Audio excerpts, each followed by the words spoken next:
Your heart is a muscular organ which lies in the center of your chest.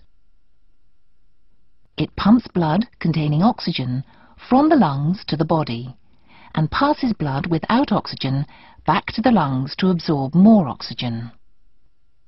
To do this effectively, your heart is divided into 4 compartments or chambers. There are 2 chambers on the right side of the heart and 2 on the left. A valve lies at the exit of each chamber. The valves ensure that blood flows in one direction only. The left atrium lies above the left ventricle. The 2 are separated by a valve called the mitral valve. The right atrium is above the right ventricle. These 2 chambers are separated by the tricuspid valve.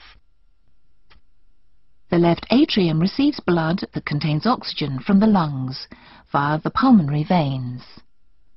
This blood then passes into the left ventricle, which pumps it into the aorta.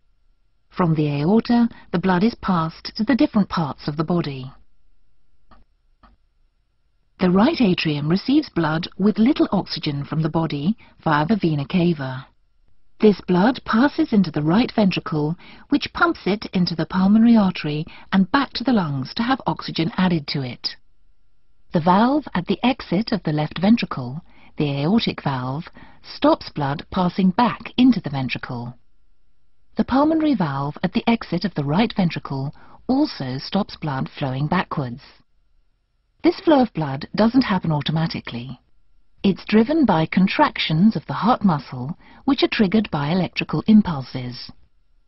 A pacemaker in the upper part of the right atrium, called the sinoatrial node, sends electrical impulses across the atria that cause them to contract. The impulses reach the atrioventricular node, which is between the right atrium and ventricle, and pass onto the atrioventricular bundle, causing the ventricles to contract and send blood to the lungs and around the body. These electrical impulses spread across the heart muscle to ensure it contracts in the correct sequence. Nerves supplying the heart change the rate at which impulses are sent across the heart muscle to meet the needs of the body. Together, the chambers, valves, vessels and electrical impulses enable blood to be pumped around the body effectively so you get the oxygen you need.